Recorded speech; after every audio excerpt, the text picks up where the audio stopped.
Okay, so how do we tell the difference between someone who's actually changing the world Mm. and someone who's just really good at getting people to believe their story? Oh, The kind of person who can make you think they're a visionary when they might actually be a con artist. it's a question. And that's exactly what we try to unpack here on Grifter or Gifted. Yeah, that's a question people have been asking for ages. Right. How to spot a fake, Exactly. especially when someone seems so convincing. Especially when they can just like command a room. Right. And today we're diving into a case that really exemplifies this whole dilemma.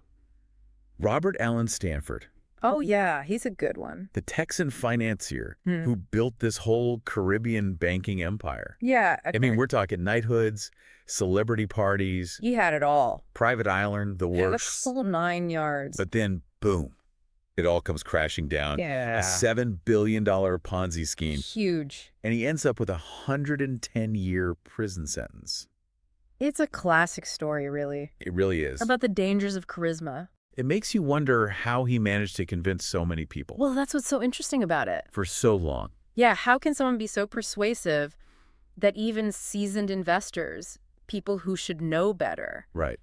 fall for it? Okay, so let's rewind back to the beginning. Okay. Stanford, born in small-town Texas, 1950. Humble beginnings. A classic rags to riches story, right? Yeah. But then he makes this move into offshore banking in the Caribbean. And that's where things start to get interesting. that move to the Caribbean, that's a key part of the story. Yeah, why is that?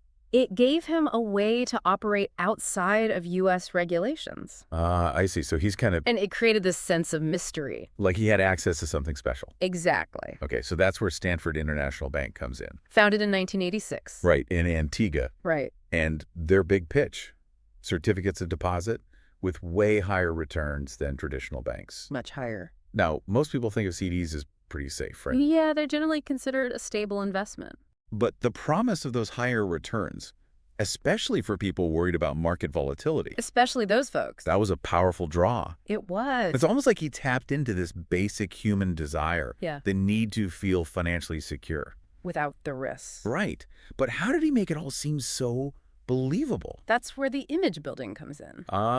Okay, so it wasn't just about the numbers. No, he was selling a lifestyle. Right, like an aspiration. Exactly, like he was selling a dream.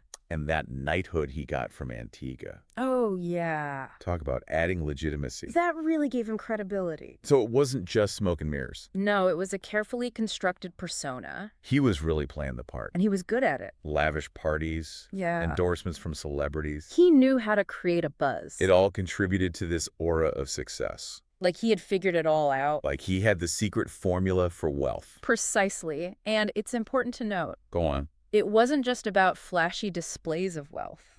What else was it then? He also cultivated this air of exclusivity around his bank. Oh, I see. Like you had to be special to get in. Yes, access was limited, information was tightly controlled. He created this mystique. Like he had access to investments that nobody else knew about. So he was appealing to people's desire for security and then dangling this exclusive opportunity in front of them. It was a powerful combination. No wonder so many people bought into it. But eventually, the cracks started to show. Like what? People started to question the lack of transparency in his investment strategies. So there were warning signs, Yeah, there were whispers, rumors of irregularities. but people ignored them. A lot of people did. Why? They were captivated by Stanford's charm. Oh, so they were blinded by the potential rewards. The allure of those outsized returns was just too strong. Looking back, it seems incredible that so many seemingly smart people overlooked those red flags. It does, doesn't it? So how do you explain that? Well, he was a master storyteller. Okay, so he spun a good yarn. He created a narrative that people wanted to believe. It was more than just investments. It was a vision of a better financial future, Exactly. a future they could be a part of. If they just trusted him. But that vision, Yeah. it was all built on lies. It was a house of cards. And in 2009, the U.S. Securities and Exchange Commission, they finally launched an investigation. And the truth came out. And what did they find? A massive Ponzi scheme. Oh, wow. So it wasn't just risky investments gone bad. No, this was Yeah. deliberate deception. On a huge scale. A grand scale. And the investigation revealed that $8 billion in investor funds Poof. just gone. Vanished. That's an insane amount of money. It's a devastating figure. So the SEC stepped in, And I'm guessing things unraveled pretty quickly for Stanford, right? Oh, yeah. It all came crashing down pretty fast. So what happened? Well, he was arrested. I mean, what were the charges? Oh, all the usual suspects: fraud, money laundering, obstruction of justice, the whole shebang. Wow, so they really threw the book at him. They did. And when you look at the sentence he got, 110 years? Wow. That's one of the longest sentences ever given for a white-collar crime in the U.S. That's heavy. It really shows you how seriously the courts took this whole thing. Yeah, they weren't messing around. They recognized the scale of the fraud and the impact it had on all those victims. It wasn't just about the money, was it? No, it was about people's lives, their dreams, their futures. It's heartbreaking. It really is. And it wasn't just Stanford who faced consequences. Oh, right. What about Leroy King? You remember him, right? He was the chief financial regulator of Antigua and Barbuda. Yeah, what happened to him? Well, they extradited him to the U.S. back in 2020. Yeah. He ended up getting 10 years, but helping Stanford pull off his scheme. It just shows you how deep this whole thing went. It really does. It highlights how these systems can be so easily manipulated. So it's not just about one bad apple. No, it's about the whole barrel sometimes. And how do we prevent this from happening again? That's the million-dollar question, isn't it? It really is. Yeah. But going back to Stanford, how did he manage to get away with it for so long? That's what I keep coming back to. Was he just that good at fooling people? Well, he was a master manipulator, no doubt about it. Were people also kind of turning a blind eye?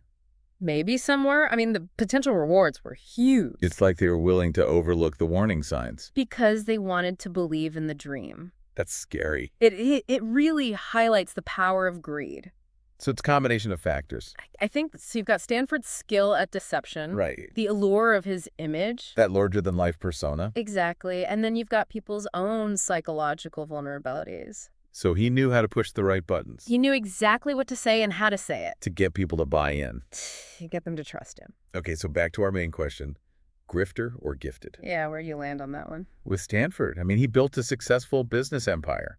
He did, at least for a while. He clearly had some talent. Right. He had a knack for spotting opportunities. But then there's the fraud. The scale of it. The blatant lies. It's hard to ignore that. It makes you question everything. It really does. And even before the SEC got involved, there were rumors. About his business practices. Exactly. Some people tried to raise the alarm. But no one listened. They were either ignored or dismissed. Because of his charisma? Or because people were already too invested. Wow, so they had their blinders on. They were blinded by the dream. So if we're trying to figure out how to spot a grifter, Hmm. what should we be looking for? What are the red flags? Yeah, what are the telltale signs? Well, transparency is a big one. What do you mean? Are they open about their business dealings? Or are they secretive? Exactly. Legitimate businesses should be able to explain where the money's going. How it's being used? Right. If someone's constantly dodging questions or using jargon to confuse you, That's a bad sign. definitely another thing to watch out for is a sense of entitlement. Like they think they're above the rules. Exactly. Grifters often have this narcissistic streak. Like they're invincible. They believe they can get away with anything, It's like they create their own reality. where the rules don't apply. And then there's accountability. How do they react when things go wrong? They take responsibility.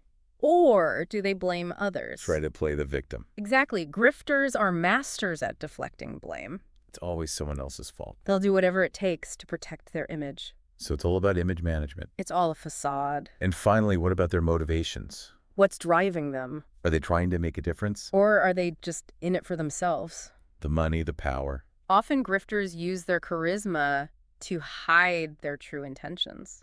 So we need to look beyond the surface We need to peel back the layers. to figure out what's really going on.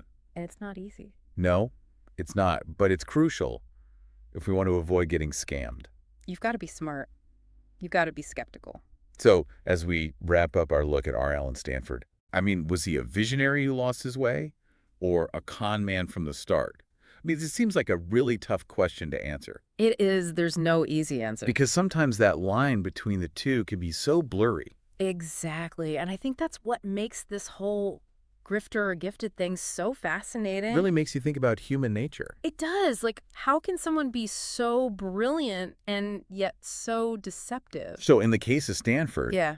it seems like the evidence points more toward con man than visionary. Yeah, I'd have to agree with that. The scale of the fraud, the lies, the way he treated his investors. It's hard to see it any other way. And yet there were so many people who believed in him.